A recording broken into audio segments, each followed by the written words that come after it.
Viewers welcome back in our program ਜੀ। Doctor ਸਾਹਿਬ ਹੁਣ ਅਸੀਂ ਜੋ ਸਿਆਸੀ ਇਸ਼ੂ ਸਨ ਉਸ ਤੋਂ ਬਾਅਦ ਆਪਾਂ ਆਪਣੇ ਦਰਸ਼ਕਾਂ ਦੀਆਂ ਜੋ ਲਿਖਤਾਂ ਨੇ ਉਹ ਲਵਾਂਗੇ। ਜੀ ਡਾਕਟਰ ਸਾਹਿਬ ਕੀ ਕਹਿਣਾ ਚਾਹੋਗੇ ਤੁਸੀਂ? ਦੇਖੋ ਪਿਛਲੇ 24 ਘੰਟੇ 'ਚ ਸਾਨੂੰ ਬਹੁਤ ਸਾਰੀਆਂ ਲਿਖਤਾਂ ਜਿਹੜੀਆਂ ਨੇ ਉਹ ਹਾਸਲ ਹੋਈਆਂ ਨੇ ਜੀ, ਪਰ ਅਸੀਂ ਉਹਨਾਂ ਲਿਖਤਾਂ 'ਚੋਂ ਉਸ ਸੈਗਮੈਂਟ ਨੂੰ ਹੀ ਪਿਕ ਕੀਤਾ ਜਿਹੜਾ ਕਿ ਜਿਹੜੀ ਕਰੰਟ ਸਿਚੁਏਸ਼ਨ ਪਿਛਲੇ 48 ਘੰਟੇ 'ਚ ਬਣੀ। ਪਹਿਲਾਂ ਭਾਰਤ ਨੇ ਆਪਣੀ ਦੀਦਾ ਦਿਲੀ ਔਰ ਬਦਮਾਸ਼ੀ ਦਿਖਾਈ ਜੀ, ਪਾਕਿਸਤਾਨ ਨੇ ਰਿਸਪੌਂਡਡ ਇਨ ਕਾਈਂਡ, ਭਾਜੀ ਮੋੜੀ ਬਿਲਕੁਲ। ਔਰ ਹੁਣ ਜਿਹੜੀ ਇੱਕ ਪਾਸੇ ਤਾਂ ਉਹਨਾਂ ਦੇ ਮੁਰਦੇ ਹਣ ਛਾਈ ਹੋਈ ਹੈ, ਪਰ ਇਸ ਵੇਲੇ ਇੰਟਰਨੈਸ਼ਨਲ ਕਮਿਊਨਿਟੀ ਦੇ ਵਿੱਚ ਜਿਹੜੇ ਤਾਂ ਆਪਣੇ ਨੇ ਸਾਊਥ ਏਸ਼ੀਆ ਦੇ, ਖਾਸ ਤੌਰ ਤੇ ਸਿੱਖ, ਮੁਸਲਮਾਨ, ਹਿੰਦੂ ਵੀ ਘਬਰਾਏ ਹੋਏ ਨੇ ਡਿਫਰੈਂਟ ਰੀਜ਼ਨਸ ਕਰਕੇ। ਸਾਡੇ ਰੀਜ਼ਨਸ ਡਿਫਰੈਂਟ ਨੇ ਜੀ, ਪਰ ਜਿਹੜਾ ਵਰਤਾਰਾ ਜਿਸ ਪਾਸੇ ਵੱਲ ਗੱਲ ਜਾ ਰਹੀ ਹੈ, ਅਸੀਂ ਕੋਈ ਜੰਗ ਦੇ ਹਮਾਇਤੀ ਨਹੀਂ ਹੈ, ਨਾ ਹੀ ਇਮਰਾਨ ਖਾਨ ਸਾਹਿਬ ਦੀ ਲਾਈਨ ਹੈ, ਕਿਉਂਕਿ ਪਾਕਿਸਤਾਨ ਆਲਰੇਡੀ ਜਿਹਨਾਂ ਕ੍ਰਾਈਸਿਸ 'ਚ ਰਿਹਾ ਪਿਛਲੇ ਪੀਰੀਅਡ 'ਚ, ਸੋਵੀਅਤ ਯੂਨੀਅਨ, ਅਮਰੀਕਾ 34-35 ਸਾਲ ਸਿੰਸ 1980s ਉਹਨੂੰ ਉਹ ਸਾਰੇ ਦੇ 70,000 ਦੇ ਕਰੀਬ ਉਹਨਾਂ ਨੇ ਆਪਣੇ ਸ਼ਹੀਦ ਦਿੱਤੇ ਨੇ ਸਾਰੀ ਪ੍ਰੋਸੈਸ ਦੇ ਵਿੱਚ।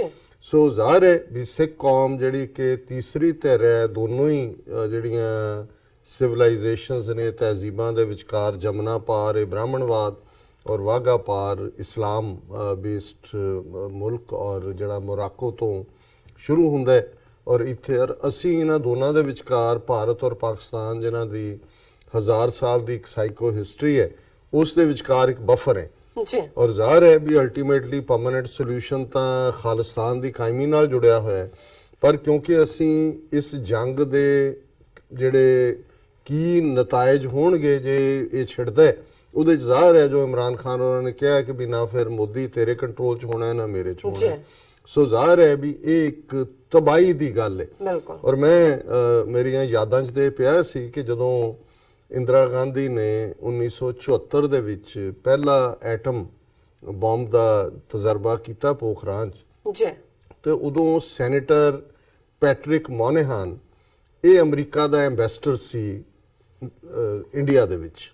ਔਰ ਇਹ ਸੈਨੇਟਰ ਜਿਹੜਾ ਮੋਨੇਹਾਨ ਹੈ ਬੜਾ ਬ੍ਰਿਲੀਅੰਟ ਬੰਦਾ ਸੀ, ਹਾਰਵਰਡ 'ਚ ਪ੍ਰੋਫੈਸਰ ਰਿਹਾ, ਉਸ ਤੋਂ ਪਹਿਲਾਂ ਨਿਕਸਨ ਪੀਰੀਅਡ ਦੇ ਵਿੱਚ ਉਹਨਾਂ ਦਾ ਮੇਨ ਐਡਵਾਈਜ਼ਰ ਵੀ ਸੀ, ਫਿਰ ਇਹ ਐਂਬੈਸਡਰ ਬਣਨ ਤੋਂ ਬਾਅਦ ਆ ਕੇ ਸੈਨੇਟਰ ਬਣਿਆ ਔਰ ਨਿਊਯਾਰਕ ਦੀ ਹਿਸਟਰੀ 'ਚ ਸਭ ਤੋਂ ਲੰਬਾ ਟਾਈਮ ਰਹਿਣ ਵਾਲਾ ਸੈਨੇਟਰ। ਉਹਨੇ ਬਾਅਦ 'ਚ ਆਪਣੇ ਮੈਮੋਇਰਸ ਵੀ ਲਿਖੇ। ਔਰ ਇਹ ਜਿਹੜਾ ਜਿੱਦਨ ਇਹ ਇੰਦਰਾ ਗਾਂਧੀ ਨੇ ਟੈਸਟ ਕੀਤਾ 1974 'ਚ ਔਰ ਕ੍ਰੈਡਿਟ ਲੈ ਕੇ ਪੂਰਾ, ਤੇ ਜਿਹੜੀ ਗੱਲ ਜਿਹੜੇ ਉਸ ਵੇਲੇ ਦੇ ਐਂਬੈਸਡਰ ਬਾਅਦ ਸੈਨੇਟਰ ਮੋਨੇਹਾਨ ਨੇ ਇੰਦਰਾ ਗਾਂਧੀ ਨੂੰ ਕਹੀ ਉਹ ਰਿਕਾਰਡਡ ਹੈ, ਔਰ ਉਹ ਇੰਡੀਅਨ ਜਰਨਲਿਸਟ ਨੇ ਵੀ ਉਦੋਂ ਕੋਟ ਕੀਤੀ। ਹੁਣ ਵੀ ਇੱਕ ਸਟੋਰੀ 1999 'ਚ ਸੀ, ਮੈਂ ਦੇਖੀ, ਕਿਉਂਕਿ ਮੈਂ ਕੋਈ ਵੀ ਕੋਟ ਕਰਨ ਤੋਂ ਪਹਿਲਾਂ ਉਹਨੂੰ ਕਨਫਰਮ ਜ਼ਰੂਰ ਕਰਨ ਦੀ ਕੋਸ਼ਿਸ਼ ਕਰਦਾ ਤਾਂ ਕਿ ਮੇਰੀ ਯਾਦ 'ਚ ਪਿਆ ਸੀ ਕਿ ਵੀ ਇਹ ਜੋ ਹਾਲਾਤ ਹੁਣ ਬਣ ਰਹੇ ਨੇ ਇਹਦੇ ਬਾਰੇ ਅਮਰੀਕਨ ਐਂਬੈਸਡਰ ਨੇ ਕੁਝ ਕਿਹਾ ਸੀ ਉਸ ਜ਼ਮਾਨੇ 'ਚ, ਔਰ ਐਗਜ਼ੈਕਟ ਲਫ਼ਜ਼ ਜਿਹੜੇ ਐਂਬੈਸਡਰ ਦੇ ਨੇ ਪੈਟਰਿਕ ਮੋਨੇਹਾਨ ਦੇ, ਉਹਨੇ ਇੰਦਰਾ ਗਾਂਧੀ ਨੂੰ ਕੀ ਕਿਹਾ। ਔਰ ਜੇ ਹੁਣ ਵੀ ਮੋਦੀ ਨੇ ਨਾ ਸਮਝਿਆ ਤੇ ਹਾਲਾਤ ਉਸ ਪਾਸੇ ਜਾ ਰਹੇ ਨੇ, ਉਹਨੇ ਕਿਹਾ India has made A huge mistake, ਕਿ ਤੁਸੀਂ ਇੱਕ ਬਹੁਤ ਵੱਡੀ ਬੱਜਰ, ਪੰਜਾਬੀ 'ਚ ਅਸੀਂ ਕਹਿੰਦੇ ਵੱਡਾ ਗੁਨਾਹ ਕੀਤਾ ਹੈ। India has made A huge mistake ਇਹ 1974 ਪਹਿਲੇ ਜਦੋਂ ਧਮਾਕਾ ਕੀਤਾ। Here you were the number 1 hegemonic power in South Asia, ਕਿ ਤੁਸੀਂ ਸਾਊਥ ਏਸ਼ੀਆ 'ਚ ਪਹਿਲੇ ਦਰਜੇ ਦੀ ਗਲਬਾ ਪਾਉਣ ਵਾਲੀ ਤਾਕਤ ਸੀ, ਕੋਈ ਤੁਹਾਡਾ ਮੁਕਾਬਲਾ ਬਰਾਬਰ ਦਾ ਨਹੀਂ ਸੀ। Nobody was number 2 power, nobody was number 2 and call Pakistan number 3, ਕਿਉਂਕਿ ਹੁਣੇ 1974 1971 ਤੋਂ ਇੱਕਦਮ ਬਾਅਦ ਹੋਇਆ ਸੀ, ਅੱਧਾ ਪਾਕਿਸਤਾਨ ਤੋੜਿਆ ਹੋਇਆ ਸੀ, ਪਾਕਿਸਤਾਨ ਬੁਰੀ ਤਰ੍ਹਾਂ ਬਲੀਡ ਕਰ ਰਿਹਾ ਸੀ, ਉਹ ਪੂਰਾ ਹਿੱਲਿਆ ਸੀ। ਉਹਨੇ ਕਿਹਾ ਪਾਕਿਸਤਾਨ ਨੰਬਰ 3 ਤੇ ਚਲਾ ਗਿਆ, ਤੁਸੀਂ ਹੈਜੇਮੋਨਿਕ ਸੀ, ਨੰਬਰ 1 ਤੇ ਸੀ। ਨਾਓ ਇਨ ਏ ਡੈਕੇਡਸ ਟਾਈਮ, ਕਹਿੰਦੇ ਵੀ ਹੁਣ ਕੀ ਹੋਏਗਾ ਆਉਣ ਵਾਲੀਆਂ ਦਹਾਈਆਂ 'ਚ, in the decades to come, now in the coming decades time some Pakistani general will call you up and say, ਕੋਈ ਪਾਕਿਸਤਾਨ ਦਾ ਫੌਜੀ ਜਨਰਲ ਤੈਨੂੰ ਕਾਲ ਕਰੇਗਾ ਤੇ ਕੀ ਕਹੇਗਾ, ਇਹ ਕੋਟ ਅਨਕੋਟ ਹੈ, I have 4 nuclear bombs and I want Kashmir. ਉਹ ਕਹੇਗਾ ਮੇਰੇ ਕੋਲ 4 ਨਿਊਕਲੀਅਰ ਬੰਬ ਨੇ ਤੇ ਮੈਨੂੰ ਕਸ਼ਮੀਰ ਫੜਾ ਦੇ। ਇਫ ਨਾਟ, ਜੇ ਤੂੰ ਨਾ ਫੜਾਇਆ we will drop them on you, ਅਸੀਂ ਚਾਰੋਂ ਬੰਬ ਤੁਹਾਡੇ ਮੁਲਕ ਤੇ ਸੁੱਟ ਦੇਣੇ ਨੇ, and we will all meet in heaven, Yeah. ਫਿਰ ਜੰਨਤ ਚ ਮਿਲਾਂਗੇ ਇਕੱਠੇ, then what will you do?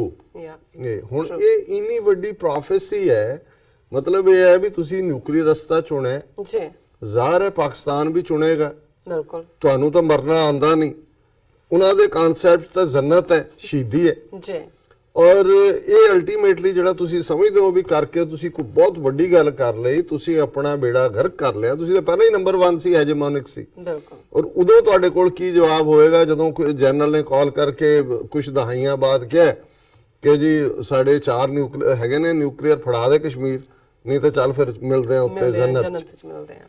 ਹੁਣ ਔਰ ਐਗਜ਼ੈਕਟਲੀ ਜਦੋਂ ਇੰਡੀਆ ਨੇ ਕਰ ਲਿਆ, ਪਾਕਿਸਤਾਨ ਨੇ ਪਹਿਲੀ ਪ੍ਰਾਇੋਰਟੀ ਜਿਹੜੀ ਹੈ ਇਹਦੇ ਚ ਜ਼ੁਲਫਿਕਾਰ ਅਲੀ ਭੁੱਟੋ ਦੀ ਵੀ ਵੱਡੀ ਦੇਣ ਹੈ ਜੀ ਕਿ ਵੀ ਹੁਣ ਸਰਵਾਈਵਲ ਸਾਡੇ ਲਈ ਇਹੀ ਹੈ।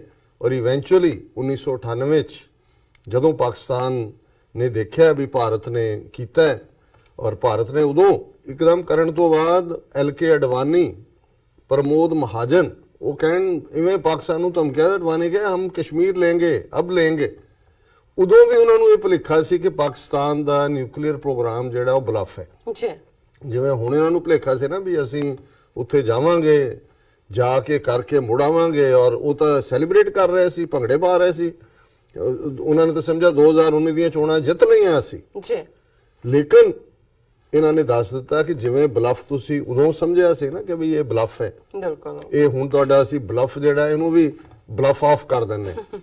ਔਰ ਇਹੀ ਸਿਚੁਏਸ਼ਨ ਜਿਹੜੀ ਸਾਨੂੰ ਇੱਕ ਲਿਖਤ ਉਸਮਾਨ ਤਾਲਿਬ ਜੀ ਦੀ ਆਈ ਹੈ ਡੈਨਮਾਰਕ ਤੋਂ, ਜੀ ਔਰ ਇਹਦੇ ਚ ਉਹਨਾਂ ਨੇ 2 ਲਿਖੀਆਂ, ਪਰ ਇੱਕ ਨੂੰ ਅਸੀਂ ਆਲਰੇਡੀ ਡਿਸਕਸ ਕਰ ਲਿਆ, ਮੈਂ ਵਕਤ ਕਰਕੇ ਬਹੁਤਾ ਨਹੀਂ ਜਾਵਾਂਗਾ, ਜੀ ਪਰ ਉਹਨਾਂ ਨੇ ਕਿਹਾ ਕਿ ਵੀ ਜਿਹੜੀ ਸਿਚੁਏਸ਼ਨ ਜਿੱਧਰ ਨੂੰ ਜਾ ਰਹੀ ਹੈ, ਬਿਲਕੁਲ ਇਹ ਠੀਕ ਹੈ, ਪਾਕਿਸਤਾਨੀ ਭਰਾਵਾਂ ਭੈਣਾਂ 'ਚ ਵੀ ਜੁਬੀਲੇਸ਼ਨ ਹੈ, ਸਾਡੇ 'ਚ ਵੀ ਸੈਂਸ ਆਫ ਸੈਟੀਸਫੈਕਸ਼ਨ ਹੈ ਕਿ ਵੀ ਨਹੀਂ, ਇਹ ਜਿਹੜਾ ਹੈ ਇੰਡੀਆ ਦਾ ਈਗੋ ਬੈਲੂਨ ਹੈ, ਜ਼ਰੂਰ ਪੰਚਰ ਹੋਣਾ ਚਾਹੀਦਾ ਸੀ। ਭਾਰਤੀ ਜਿਹੜੇ ਨੇ ਹਿੰਦੁਸਤਾਨੀ, ਉਹਨਾਂ ਨੂੰ ਉਹ ਜਿਹੜੇ ਨੇ ਉਹ ਸੁਸਰੀ ਦੀ ਤਰ੍ਹਾਂ ਸੌਂ ਗਏ ਨੇ। ਲੇਕਿਨ ਹੁਣ ਕਿਉਂਕਿ ਪ੍ਰਾਈਮ ਮਿਨਿਸਟਰ ਮੋਦੀ ਦੇ ਚੱਲ ਰਿਹਾ ਹੈ, ਸਾਰੇ ਚੀਫ ਸੱਦੇ ਹੋਏ ਨੇ, ਉਹਨਾਂ ਦੀ ਮੀਟਿੰਗ ਚੱਲ ਰਹੀ ਹੈ, ਜੀ ਜੇ ਇਹੀ ਪਾਗਲਪਨ ਮਹਾਭਾਰਤ ਦੇ ਇਹਨਾਂ ਦੇ ਪਾਗਲਪਨ ਵਾਂਗ ਪ੍ਰੀਵੇਲ ਕਰਦਾ ਹੈ, ਫਿਰ ਕਿਸ ਡਾਇਰੈਕਸ਼ਨ ਜਾਏਗਾ? ਹੁਣ ਜੇ ਕਿਸੇ ਇੰਟਰਵੈਂਸ਼ਨ ਦੀ ਲੋੜ ਹੈ ਜਾਂ ਦਖਲਅੰਦਾਜ਼ੀ ਦੀ ਲੋੜ ਹੈ ਇੰਟਰਨੈਸ਼ਨਲ ਕਮਿਊਨਿਟੀ ਵੱਲੋਂ ਕਿ ਦਿਸ ਇਜ਼ ਦਾ ਟਾਈਮ, ਬਰਾਬਰ ਹੋ ਗਿਆ ਕੰਮ, ਹੁਣ ਉਹ ਕਹਿਣ ਕਿ ਵੀ ਆਓ ਜੀ ਗੱਲਬਾਤ ਦੀ ਅਸੀਂ ਨੋ ਫਰਦਰ ਐਸਕੇਲੇਸ਼ਨ, ਗੱਲਬਾਤ ਕਰੋ। ਔਰ ਇਹ ਉਸਮਾਨ ਅਲੀ ਜੀ ਨੇ, ਉਸਮਾਨ ਤਾਲਿਬ ਜੀ ਨੇ ਇਹ ਫਿਕਰ ਜਤਾਇਆ, ਉਹਨਾਂ ਨੇ ਕਿਹਾ what is your opinion on criminal silence of international community on this small scale war? ਜੀ ਕਿ ਜਿਹੜੀ ਛੋਟੀ ਸਕੇਲ ਦੀ ਵਾਰ ਹੈ, ਇਹ ਕ੍ਰਿਮੀਨਲ, ਇਹ ਅਪਰਾਧੀ ਵਾਲੀ ਚੁੱਪੀ ਹੈ ਕਿ ਹੁਣ ਤੱਕ ਇੰਟਰਨੈਸ਼ਨਲ ਹਾਲਾ ਆਇਆ, ਮਲੀਆ ਲੋਦੀ ਨੇ ਲਿਖਿਆ, UN ਸਿਕਿਉਰਿਟੀ ਜਨਰਲ ਨੇ, ਉਹਨਾਂ ਨੇ ਜਿਹੜੀ ਹੈ UN ਦੇ ਸੈਕਟਰੀ ਜਨਰਲ ਨੇ ਕੁਝ ਕਿਹਾ ਮਾੜਾ ਮੋਟਾ, ਫਰਾਂਸ ਨੇ ਕਿਹਾ, ਕਿਸੇ ਹੋਰ ਨੇ ਅਪੀਲ ਕੀਤੀ, ਪਰ ਇਹ ਨਹੀਂ ਹੈ। ਇਸ ਵੇਲੇ ਜਿਹੜੀ ਸਿਚੁਏਸ਼ਨ ਹੈ ਉਹ ਬੜੀ ਫਿਕਰ ਵਾਲੀ ਹੈ, ਖਤਰਨਾਕ ਵਾਲੇ ਹੱਦ ਤੇ ਹੈ, ਔਰ ਇਸ ਸਟੇਜ ਤੇ ਇੰਟਰਨੈਸ਼ਨਲ ਕਮਿਊਨਿਟੀ ਦੀ ਸਾਇਲੈਂਸ ਜਿਹੜੀ ਹੈ ਉਹ ਕ੍ਰਿਮੀਨਲ ਹੈ। Don't you think that they want a new Cambodia for their escape goat, ਕਿ ਵੀ ਜਿਵੇਂ ਕੰਬੋਡੀਆ ਦੀ ਸਿਚੁਏਸ਼ਨ ਕ੍ਰੀਏਟ ਕਰਕੇ ਮਿਲੀਅਨਸ ਉੱਥੇ ਮਰੇ ਸੀ ਆਪਸ ਚ, ਜੀ ਕਿ ਵੀ ਇਸ ਕਿਸਮ ਦੀ ਸਿਚੁਏਸ਼ਨ ਤਾਂ ਨਹੀਂ ਚਾਹੁੰਦੇ। And what will be the consequences of this negligence? Consequence ਤਾਂ ਉਹੀ ਹੋਏਗਾ ਜਿਹੜਾ ਇਹਨਾਂ ਨੇ ਕਿਹਾ। ਹਾਂ ਪੈਟਰਿਕ ਮੋਨੇਹਾਨ ਨੇ ਕਿਹਾ ਸੀ ਕਿ ਫਿਰ ਸਾਰੇ ਹੀ ਜਿਹੜੇ ਨੇ ਜੰਨਤ ਕੇ ਦੋਜ਼ਖ ਪਤਾ ਨਹੀਂ ਕਿੱਥੇ ਕਿਨੇ ਜਾਣਾ, ਲੇਕਿਨ ਇੱਥੋਂ ਇਸ ਧਰਤੀ ਤੋਂ ਜਿਹੜਾ ਉਹ ਖਾਤਮਾ ਹੀ ਹੋਣਾ। ਔਰ ਉਹ ਤਾਂ ਸਮਝਦੇ ਨੇ ਨਾ ਜੀ ਕਿ ਵਾਜਪਾਈ ਨੇ ਕਲਿੰਟਨ ਨੂੰ ਕਿਹਾ ਸੀ ਕਿ ਜੀ ਜੇ ਕਾਰਗਿਲ ਦੇ ਵੇਲੇ ਉਹਨੂੰ ਕੋਟ ਕਰਦੇ ਨੇ ਕਿ ਜੀ ਉਹਨੇ ਕਿਹਾ ਸੀ ਜੇ 1/3 ਇੰਡੀਆ ਖਤਮ ਵੀ ਹੋ ਜਾਂਦਾ ਹੈ ਅਸੀਂ ਸਟਿਲ ਜਿਹੜਾ ਨਿਊਕਲੀਅਰ ਆਪਸ਼ਨ ਵੱਲ ਜਾਵਾਂਗੇ। ਉਹ ਰਹਿਣਾ ਕਿਨੇ? ਬਿਲਕੁਲ ਇਹਨਾਂ ਨੂੰ ਇਹ। ਔਰ ਇੱਕ ਸਾਡੇ ਸਰਦਾਰ ਭਾਈ ਲੱਗਦੇ ਨੇ, ਉਹਨਾਂ ਨੇ ਪਰਸੋਂ ਇੱਕ ਮੈਸੇਜ ਲਿਖਿਆ ਥੱਲੇ, ਉਹਨਾਂ ਨੇ ਕਿਹਾ ਜੀ ਜਿਹੜੀ ਗੱਲ ਚਲੋ ਬਾਕੀ ਠੀਕ ਹੈ, ਜਿਹੜੀ ਗੱਲ ਤੁਸੀਂ ਕਹੀ ਨਾ ਕਿ ਜੇ ਉੱਥੇ ਇਹ ਵਾਰ ਹੋਈ ਔਰ ਉਹ ਰਵਾਇਤੀ ਹਥਿਆਰ ਨਹੀਂ ਹੋਏਗੀ, ਨਿਊਕਲੀਅਰ ਹੋਏਗੀ, ਉੱਥੇ ਦਾ ਜੋ ਤਬਾਹੀ ਹੋਏਗੀ ਕਿ ਉਹ ਟਰੰਪ ਦੀ ਐਪਲ ਪਾਈ ਦੇ ਵਿੱਚ ਵੀ ਉਹਦਾ ਜਿਹੜਾ ਸਵਾਦ ਆ ਜਾਏਗਾ ਉਹਦੀ ਰੇਡੀ। ਉਹਨੇ ਕਿਹਾ ਜੀ ਤੁਸੀਂ ਬੇਇੱਜ਼ਤੀ ਕੀਤੀ ਹੈ ਅਮਰੀਕਾ ਦੀ ਔਰ ਮਾਫੀ ਮੰਗੋ।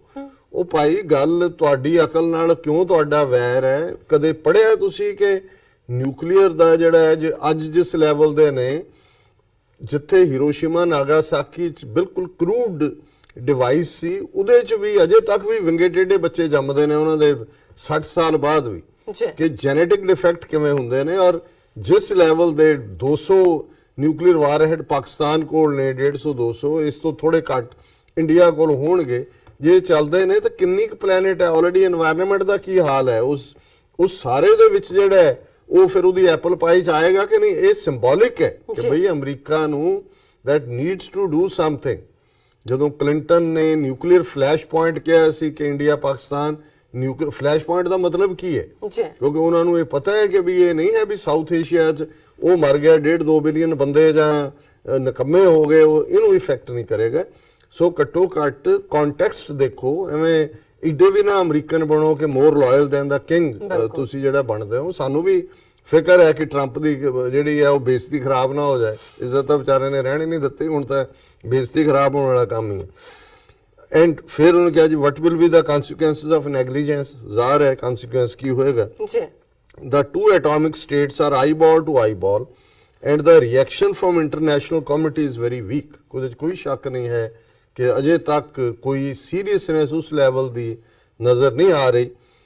This war hysteria will create a new market for weapons and the ordinary man will pay the price in both countries। ਉਹਨਾਂ ਨੇ ਕਿਹਾ ਜੀ ਕਿਤੇ ਇਹ ਤਾਂ ਨਹੀਂ ਹੈ ਕਿ ਇਹ ਜਿਹੜੇ ਸਾਰਿਆਂ ਨੇ ਕਹਿੰਦੇ ਨੇ ਜੀ ਠੀਕ ਹੈ ਲੜੋ ਸਾਡੇ ਹਥਿਆਰ ਖਰੀਦੋ। ਦੇਖੋ ਇਹ ਤਾਂ ਕ੍ਰੀਏਟ ਕਰਦੇ ਨੇ, ਪਰ ਇਹ ਪਤਾ ਹੈ ਵੀ ਇੰਡੀਆ ਪਾਕਿਸਤਾਨ ਹੁਣ ਕੋਈ ਉਹ ਵੈਪਨਰੀ ਵਾਲੀ ਗੱਲ ਨਹੀਂ ਹੋਣੀ, ਇਸ ਲਈ ਜਾਂ ਤਾਂ ਇਹਨਾਂ ਨੂੰ ਅਹਿਸਾਸ ਨਹੀਂ ਹੈ, ਇਹ ਹੋ ਨਹੀਂ ਸਕਦਾ ਅਹਿਸਾਸ ਨਾ ਹੋਏ।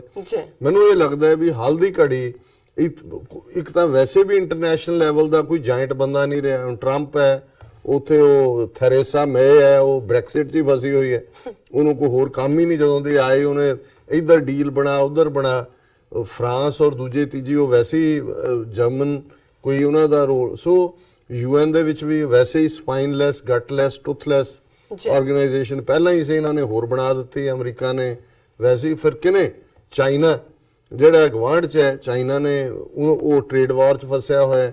ਟਰੰਪ ਜਾ ਕੇ ਉੱਥੇ ਵਿਤਨਾਮ 'ਚ ਬੈਠਾ, ਉਹ ਜਿਮ ਖੁੰਗ ਉਹਨੂੰ ਕਰ ਰਿਹਾ, ਉਹਦੇ ਨਾਲ ਉਹ ਜਿਹੜਾ ਪਾਏ ਖਾ ਰਿਹਾ ਹੋਏਗਾ। ਗ੍ਰੇਟ। ਸੋ ਮਤਲਬ ਇੰਟਰਨੈਸ਼ਨਲ ਲੈਵਲ ਤੇ ਵੀ ਕੋਈ ਨਹੀਂ ਹੈ। ਔਰ ਵਾਕਈ ਇਹਨਾਂ ਦਾ ਜਿਹੜਾ ਇੰਟਰਸਟ ਹੈ ਉਹ ਅਲਟੀਮੇਟਲੀ ਉਹ ਹਥਿਆਰ ਵੇਚਣ ਦਾ ਕੰਮ ਹੈ। ਬਟ ਇਹ this is more serious than that. ਫਿਰ ਉਹਨਾਂ ਨੇ ਕਿਹਾ the deep state of India should think positive and should not put all their eggs in the bucket of 45 days prime minister। ਕਿ ਵੀ 45 ਦਿਨ ਰਹਿ ਗਏ ਨੇ ਉਹਦੇ ਮੋਦੀ ਦੇ, ਨਵੀਆਂ ਚੋਣਾਂ ਹੋਣ ਤਾਂ ਜੇ 45 ਦਿਨਾਂ ਪ੍ਰਾਈਮ ਮਿਨਿਸਟਰ ਦੀ ਟੋਕਰੀ 'ਚ ਆਪਣੇ ਆਂਡੇ ਰੱਖ ਕੇ ਤਬਾਹੀ ਨਾ ਕਰਵਾਓ। ਔਰ ਚੰਗੀ ਗੱਲ ਹੈ ਕੁਝ ਹੈਸ਼ਟੈਗ ਚੱਲ ਰਹੇ ਨੇ ਨੋ ਵਾਰ ਔਰ ਦਿਸ ਦੈਟ, ਆਉਣ ਵਾਲੇ ਦਿਨਾਂ 'ਚ ਉਹ ਹੋ ਸਕਦਾ ਇਸ ਗੱਲ ਨੂੰ ਬਲ ਮਿਲੇ। Please enlighten me on the role of these weapon provider countries in this region। Regards। So Usman Talib ਸਾਹਿਬ ਤੁਹਾਡਾ ਬਹੁਤ ਬਹੁਤ ਸ਼ੁਕਰੀਆ।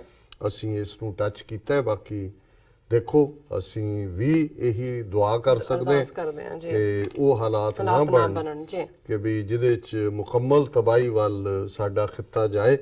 ਸੋ ਬਾਕੀ ਅੱਲਾਹ ਤਾਲਾ ਦੇ ਹੱਥ ਵਸ ਹੈ। ਬਿਲਕੁਲ ਜੀ। ਹੁਣ ਮੈਂ ਫੇਸਬੁੱਕ ਮੈਸੇਜ ਲੈਂਦੀ ਹਾਂ। ਸਾਡੇ ਪਹਿਲੇ ਸੈਗਮੈਂਟ ਤੇ ਸਾਡੇ ਕਾਫੀ ਸਾਰੇ ਦਰਸ਼ਕਾਂ ਦੇ ਮੈਸੇਜ ਨੇ, ਅਸੀਂ ਸਭ ਦਾ ਬਹੁਤ ਸ਼ੁਕਰੀਆ ਅਦਾ ਕਰਦੇ ਹਾਂ ਔਰ ਸਾਂਝੀ ਫਤਿਹ ਬੁਲਾਉਂਦੇ ਹਾਂ। ਵਾਹਿਗੁਰੂ ਜੀ ਕਾ ਖਾਲਸਾ, ਵਾਹਿਗੁਰੂ ਜੀ ਕੀ ਫਤਿਹ। ਐਂਡ ਸਲਾਮ ਦੁਆ and hello also. And S Surinder ਜੀ ਸਾਨੂੰ ਲਿਖਦੇ ਨੇ, ਡਾਕਟਰ ਸਾਹਿਬ ਨੀਲਮ ਕੌਰ ਨੂੰ ਪਿਆਰ ਭਰੀ ਸਤਿ ਸ਼੍ਰੀ ਅਕਾਲ।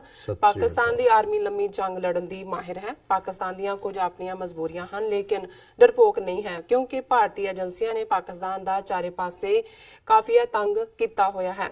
ਈਰਾਨ ਅਫਗਾਨਿਸਤਾਨ ਵਿੱਚ ਆਪਣਾ ਜਾਲ ਵਿਛਾਇਆ ਹੋਇਆ ਹੈ। ਇਸ ਲਈ ਪਾਕਿਸਤਾਨ ਜੰਗ ਲੜਨ ਨਾਲੋਂ ਜੰਗ ਟਾਲਣਾ ਚਾਹੁੰਦਾ ਹੈ, ਕਿਉਂਕਿ ਜੰਗ ਲੜਨ ਵਾਸਤੇ ਤੁਹਾਡਾ ਆਂਢ ਗੁਆਂਢ ਵੀ ਤੁਹਾਡੇ ਨਾਲ ਚਾਹੀਦਾ ਹੈ। ਇਮਰਾਨ ਖਾਨ ਹਰ ਹਾਲਤ ਵਿੱਚ ਜੰਗ ਟਾਲਣਾ ਚਾਹੁੰਦਾ ਹੈ, ਲੇਕਿਨ ਭਾਰਤ ਇਸ ਨੂੰ ਪਾਕਿਸਤਾਨ ਦੀ ਕਮਜ਼ੋਰੀ ਸਮਝਦਾ ਹੈ। ਅਫਸੋਸ ਹੈ ਮੋਦੀ ਸਰਕਾਰ ਇਸ ਜੰਗ ਦੇ ਮਾਹੌਲ ਨੂੰ ਕਰਤਾਰਪੁਰ ਲਾਂਘਾ ਬੰਦ ਕਰਨ ਲਈ ਵਰਤੇਗੀ। ਇਸ ਕਰਕੇ ਹੀ ਇਹਨਾਂ ਨੇ ਲਾਂਘੇ ਤੇ ਇੱਕ ਇੱਟ ਨਹੀਂ ਲਾਈ। ਰੱਬ ਮਿਹਰ ਕਰੇ। ਦਿੱਲੀ ਦੇ ਹਾਕਮ ਸਿੱਖਾਂ ਨੂੰ 35 ਸਾਲ ਪੁਰਾਣਾ ਸਬਕ ਯਾਦ ਕਰਾਉਣ ਦੇ ਮੂਡ ਵਿੱਚ ਲੱਗਦੇ ਹਨ। ਸੁਚੇਤ ਹੋਣ ਦੀ ਬੇਹੱਦ ਲੋੜ ਹੈ। ਪੰਜਾਬ ਵਿੱਚ ਜੰਗ ਖਿਲਾਫ ਰੋਸ ਰੈਲੀਆਂ ਕੱਢਣ ਦੀ ਲੋੜ ਹੈ ਕਿ ਦਿੱਲੀ ਨੂੰ ਸੁਨੇਹਾ ਦਿੱਤਾ ਜਾਵੇ ਅਸੀਂ ਪਾਕਿਸਤਾਨ ਨਾਲ ਜੰਗ ਲੜਨ ਦੇ ਖਿਲਾਫ ਹਾਂ। ਬਿਲਕੁਲ ਸਹੀ ਕਿਹਾ ਇਹਨਾਂ ਨੇ। ਔਰ ਮੇਰੇ ਕੋਲ ਕਾਫੀ ਸਾਰੇ ਹੋਰ ਵੀ ਮੈਸੇਜ ਨੇ ਮੈਂ ਜਿਹੜੇ YouTube ਮੈਸੇजेस ਨੇ ਜੀ ਪਾਕ ਸ਼ਾਹੀਨ ਲਿਖਦੇ ਨੇ, ਇਹਨਾਂ ਨੇ ਇਨਫੈਕਟ ਇੱਕ ਨਜ਼ਮ ਵੀ ਸਾਨੂੰ ਲਿਖ ਕੇ ਭੇਜੀ ਸੀ ਪੰਜਾਬੀ ਦੇ ਵਿੱਚ। ਮੈਂ ਦੇਖਦਾ ਹਾਂ ਕਿਉਂਕਿ ਮੈਨੂੰ ਇਹ ਸੀ ਕਿ ਵੀ ਅਸੀਂ ਹਾਂ ਇਸ ਨੂੰ ਤੁਸੀਂ ਸ਼ੇਅਰ ਕਰ ਲਓ, ਕਿਉਂਕਿ ਉਹਨਾਂ ਦੀ ਆਈਡੀ ਪਾਕ ਸ਼ਾਹੀਨ ਦੇ ਉੱਤੇ ਜੀ ਇਹ ਜ਼ਰਾ ਪੜ੍ਹ ਦਿਓ ਜਿਹੜਾ ਉਹਨਾਂ ਨੇ ਪੰਜਾਬੀ ਚ ਲਿਖੀ। ਔਰ ਉਹਨਾਂ ਨੇ ਕਿਹਾ, ਪਹਿਲਾਂ ਮੈਂ ਇਹਨਾਂ ਦਾ ਮੈਸੇਜ ਦੇਖਦਾ। Dear sir, I am from Saudi Arabia. I was waiting for your live program. I seen today how Sikhs helped Kashmiri people. So ਇਹ ਪਾਕ ਸ਼ਾਹੀਨ ਦੀ ਆਈਡੀ ਤੋਂ ਸਾਊਦੀ ਅਰੇਬੀਆ ਚ ਜੀ ਲਿਖਦੇ ਨੇ, ਸਿੱਖ ਸਰਦਾਰ ਸੱਚ ਨਾਲ ਕਰਦੇ ਪਿਆਰ, ਸਿੱਖ ਸਰਦਾਰ ਸੱਚ ਨਾਲ ਕਰਦੇ ਪਿਆਰ, ਗਰੀਬਾਂ ਮਸਕੀਨਾਂ ਤੇ ਸੱਚ ਦੇ ਯਾਰ, ਜਿਨ੍ਹਾਂ ਦਾ ਕੋਈ ਨਹੀਂ ਕਰਦਾ ਪ੍ਰਚਾਰ, ਦਿਲ ਨਾਲ ਕਰਦੇ ਆ ਉਹਨਾਂ ਨਾਲ ਪਿਆਰ, ਕਰਦੇ ਉਹ ਆਪਣੀ ਜਾਨ ਨਿਸ਼ਾਰ, ਸੱਚ ਨੂੰ ਨਹੀਂ ਛੱਡਦੇ ਇਹ ਮੇਰੇ ਸੱਚੇ ਯਾਰ, ਜਿਓ ਸਿੱਖ ਸਰਦਾਰ, ਜਿਓ ਸਿੱਖ ਸਰਦਾਰ। Very nice, so beautiful. ਫਿਰ ਉਹਨਾਂ ਨੇ ਇੱਕ ਟੀਵੀ 84 ਨੂੰ ਵੀ ਟ੍ਰਿਬਿਊਟ ਦਿੱਤੀ। ਹਾਂਜੀ, ਉਹਨਾਂ ਨੇ ਕਿਹਾ ਕਿ ਇਹ ਹੈ ਟੀਵੀ 84 ਸੱਚ ਦੀ ਜ਼ਰੂਰ ਓਕੇ, ਜ਼ੁਬਾਨ ਦੀ ਭਲੀ, ਦਿਲ ਦੀ ਖੁੱਲੀ, ਨਾ ਇਹ ਡਰਦੀ ਨਾ ਇਹ ਝੁਕਦੀ, ਮਕਾਰ ਬਦਮਾਸ਼ ਲੁਟੇਰਿਆਂ ਨੂੰ ਕਹਿੰਦੀ ਹੈ ਚੋਰ, ਇਹ ਹੈ ਟੀਵੀ 84 ਆਜ਼ਾਦੀ ਦੀ ਆਵਾਜ਼ ਟੀਵੀ 84। ਸੋ ਬਹੁਤ ਬਹੁਤ ਸ਼ੁਕਰੀਆ ਭਾਈਜਾਨ। ਇੱਕ ਦੋ ਮੈਸੇजेस ਹੁਣ ਮੈਂ ਅਜੇ ਤੁਹਾਨੂੰ ਮਾਈਕ ਨਹੀਂ ਦੇਣਾ। ਨਹੀਂ ਮੇਰੇ ਕੋਲ ਕਾਫੀ ਸਾਰੇ ਮੈਸੇਜ ਨੇ ਡਾਕਟਰ ਸਾਹਿਬ। ਨਬੀਲ ਅਨਵਰ ਲਿਖਦੇ ਨੇ, ਜ਼ਿੰਦਾਬਾਦ। ਇੱਕ media cell official Kashmir Khalistan आज़ाद करवाएंगे। और चीमा अदील देसी मुंडे ताशी क्यानी कश्मीर तो लिखते हैं। और बहुत सारी Ali Raja great analysis, our prime minister is great and best intelligent leader, always talk peace in a brave way. Muhammad Ismail ਲਿਖਦੇ ਨੇ, ਡਾਕਟਰ ਸਾਹਿਬ ਮੈਂ ਕੀ ਕਿਹਾ ਸੀ ਕਿ ਇਹ ਸਿਰਫ ਗਿੱਦੜ ਭਬਕੀਆਂ ਇਹਨਾਂ ਦੀਆਂ ਜਲਦੀ ਐਂਡ ਹੋਣਗੀਆਂ, ਇਹਨਾਂ ਨੂੰ ਸਮਝ ਨਹੀਂ ਸੀ ਤੇ ਹੁਣ ਪਤਾ ਚੱਲ ਗਿਆ। ਬਿਲਕੁਲ ਠੀਕ ਹੈ ਜੀ, ਬਹੁਤ ਬਹੁਤ ਸ਼ੁਕਰੀਆ। ਚਮਕੌਰ ਸਿੰਘ ਲਿਖਦੇ ਨੇ, ਚਲੋ ਹੁਣ ਜਿਸ ਜੰਗ ਵਿੱਚ ਬਦਮਾਸ਼ ਦੀ ਜਾਨ ਨੂੰ ਖਤਰਾ ਨਾ ਹੋਵੇ ਉਸ ਨੂੰ ਜੰਗ ਨਹੀਂ ਸਿਆਸਤ ਕਹਿੰਦੇ ਨੇ, ਚਾਣਕਿਆ ਉਹਨਾਂ ਨੇ ਲਿਖਿਆ। ਔਰ ਜਸਵਿੰਦਰ ਸਿੰਘ ਸਾਨ ਲਿਖਦੇ ਨੇ, ਵਾਹਿਗੁਰੂ ਜੀ ਕਾ ਖਾਲਸਾ ਵਾਹਿਗੁਰੂ ਜੀ ਕੀ ਫਤਿਹ। ਕੀ ਹਿੰਦ ਸਰਕਾਰ ਇੰਡੀਆ 'ਚ ਕਾਫੀ ਲੋਕਾਂ ਨੂੰ ਮਾਰ ਕੇ ਪਾਕਿਸਤਾਨ ਦੀ ਫੌਜ ਦੇ ਨਾਮ ਲਾਉਣ ਦੀ ਘਟੀਆ ਹਰਕਤ ਕਰ ਸਕਦਾ ਹੈ? ਆਸਿਫ ਮਲਿਕ ਸਾਨ ਲਿਖਦੇ ਨੇ, doctor Sahib Aam A pretty sure ਸ਼ੋਰਟਲੀ this captured pilot gonna reveal the truth of surgical strike and that time can be most embarrassing moments for Indians। ਉਹਨਾਂ ਨੇ ਲਿਖਿਆ ਇਹ ਬੇਸ਼ਰਮ ਨੇ, ਬੇਹਿਆ, ਬੜੇ ਧੜੱਲੇ ਨਾਲ ਝੂਠ ਬੋਲਦੇ ਨੇ। ਪਰ ਹੁਣ ਇਹ ਹੈ ਵੀ ਇਹਨਾਂ ਦੀ ਧੌਣ ਜਿਹੜੀ ਹੈ ਨਾ ਉਹ ਨੱਪੀ ਗਈ। ਸੈਯਦ ਅਲੀ ਰਾਜਾ ਨਕਵੀ ਸਾਨੂੰ ਲਿਖਦੇ ਨੇ, the ultimate solution is dialogues on Kashmir, sooner it is better that India must now understand by losing 2 aircraft and their pilots in captivity। Okay, ਅੱਗੂ ਉਹਨਾਂ ਦਾ ਹੈਗਾ ਮੈਸੇਜ ਫਾਰੂਕ ਹਸਨ ਜੀ ਦਾ ਲਿਖਦੇ ਨੇ, the way Sikhs helped Kashmiri people in recent months they have earned much respect। ਉਹਨਾਂ ਲਿਖਿਆ। ਫਿਰ ਉਹਨਾਂ ਦੇ ਕਾਫੀ ਸਾਰੇ ਮੈਸੇਜ ਨੇ, ਮੈਂ ਦੇਖ ਰਹੀ ਹਾਂ ਕਿ ਮੈਂ ਇਹਨਾਂ 'ਚ ਕਿਹੜਾ ਪਿਕ ਕਰਾਂ। ਓਕੇ, ਫਿਰ ਲਿਖਿਆ ਇਹਨਾਂ ਨੇ, I'm not a defense expert but one thing I know, if there would a war between Pakistan and India then Kashmiri and Khalistan will be freed as well as few other Indian states will get freedom from Indian occupation।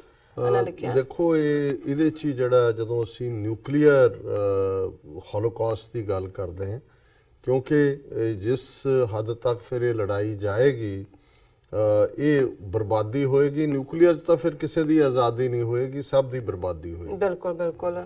Baljinder Singh ਬਿੰਨੀ ਪਾਲਸਾ ਲਿਖਦੇ ਨੇ, Navjot Sidhu and Imran will be good prime ministers. ਉਹਨਾਂ ਲਿਖਿਆ। ਹੁਣ ਤਾਂ ਨਵਜੋਤ ਸਿੱਧੂ ਨੇ ਵੀ U turn ਮਾਰਿਆ, ਉਹ ਵੀ ਕਹਿ ਰਿਹਾ ਲੋਹੇ ਕੋ ਲੋਹਾ ਕਾਟੇ, सांप को सांप ਮਾਰੇ, ਆਤੰਕਵਾਦ ਕੋ ਮਿਟਾ ਦੋ, ਜੈ ਹਿੰਦ। ਉਹ ਇੰਨਾ ਘਬਰਾਏ ਹੋਏ ਨੇ, ਪਰ ਜਿਹੜੇ ਖਲੋਤੇ ਨੇ ਅਸੀਂ ਉਹਨਾਂ ਨੂੰ ਸਲੂਟ ਕਰਦੇ ਹਾਂ ਜੀ। ਜਾਵ ਇਕਵਲ ਸਾਂ ਲਿਖਦੇ ਨੇ, ਵਿਸ਼ everyone speak truth like you give Modi a lesson in history। Very nice. And semi Khan ਸਾਂ ਲਿਖਦੇ ਨੇ, ਸਰ ਜੀ ਵੈਲਕਮ ਬੈਕ ਸਰ ਜੀ, ਇਨ ਜਰਮਨੀ ਹੈਵ ਵਨ। ਉਹਨਾਂ ਲਿਖਿਆ ਗਿਆ ਟਾਈਮ 1:30 ਵਜੇ night the, but I am waiting for you Pakistan ਜ਼ਿੰਦਾਬਾਦ, ਖਾਲਿਸਤਾਨ ਬਹੁਤ ਬਹੁਤ ਸ਼ੁਕਰੀਆ ਭਾਈਜਾਨ। ਨਰਿੰਦਰ ਸਿੰਘ ਅਕਾਲੀ ਸਾਂ ਲਿਖਦੇ ਨੇ, India is on back foot, Khan Saab behave like a gentleman, no doubt. And Usman Gondal San ਲਿਖਦੇ ਨੇ 6 welcome to come to Pakistan. ਹਾਂਜੀ, ਕਾਸ਼ਫ ਇਸਲਾਮ ਲਿਖਦੇ ਨੇ ਤੁਹਾਨੂੰ ਵੀ ਨਾਲ ਉਹਨਾਂ ਨੇ ਐਡਰੈਸ ਕੀਤਾ है, प्रोग्राम बहुत पसंद है जी, सब बहुत अच्छे से बात करते हैं आप, और आपसे ये गुजारिश है कि सिख भाई भी अभी उठ जाओ अपने हक के लिए, इंशाअल्लाह जल्दी खालिस्तान। काशिफ साहब ਤੁਹਾਡੀ ਬਿਲਕੁਲ ਠੀਕ ਰਾਏ ਹੈ ਵੀ ਇਹ ਵਕਤ ਹੈ ਔਰ ਅਸੀਂ ਸਿੱਖ ਕੌਮ ਰਿਸਪੌਂਸਿਬਿਲਟੀ ਨਾਲ ਇੱਕ ਤੀਸਰੀ ਇਕਾਈ ਦੇ ਤੌਰ ਤੇ ਜਿਹੜਾ ਹੈ ਉਹ ਆਪਣੇ ਆਪ ਨੂੰ ਪ੍ਰੋਜੈਕਟ ਕਰੇ जी, ਔਰ ਇਸ ਦਾ ਇੱਕ ਅੱਛਾ ਰਿਸਪੌਂਸ ਵੀ ਹੈ। ਮੈਂ ਸਮਝਦਾ ਹਾਂ ਵੀ ਇਸ ਵਾਰ ਜਿੰਨਾ ਬੋਲਡ ਔਰ ਬੜਾ ਕਲੀਅਰ ਸਟੈਂਡ ਸਿੱਖਾਂ ਦਾ ਇੰਟਰਨੈਸ਼ਨਲੀ ਹੈ ਉਹ ਕਸ਼ਮੀਰੀਆਂ ਦੇ ਮੁੱਦੇ ਤੇ ਸਾਹਮਣੇ ਆਇਆ, ਜਦੋਂ ਕਿ ਕਸ਼ਮੀਰੀਆਂ ਦੀ ਮਦਦ ਦੇ ਲਈ ਸਿੱਖ ਬਾਹਰ ਉਤਰੇ। ਜੀ। ਉਹਨੇ ਹਿੰਦੂ ਤਵੀਆਂ ਨੂੰ ਬਹੁਤ ਤਕਲੀਫ ਦਿੱਤੀ ਕਿ ਭਾਈ ਇਹ ਗੱਲ ਕਿੱਧਰ ਨੂੰ ਤੁਰ ਪਈ। ਜੀ ਮਨਜੀਤ ਸਿੰਘ 18 ਸਾਲ ਲਿਖਦੇ ਨੇ ਇੰਡੀਆ ਝੂਠਾ ਦੇਸ਼ ਹੈ, ਝੂਠ ਬੋਲਦਿਆਂ ਸ਼ੈਤਾਨ ਨਾਲ ਅਸੀਂ ਖਾਲਸਾ ਜੀ ਆਪਣਾ ਸਭ ਗਵਾ ਲਿਆ ਹੈ।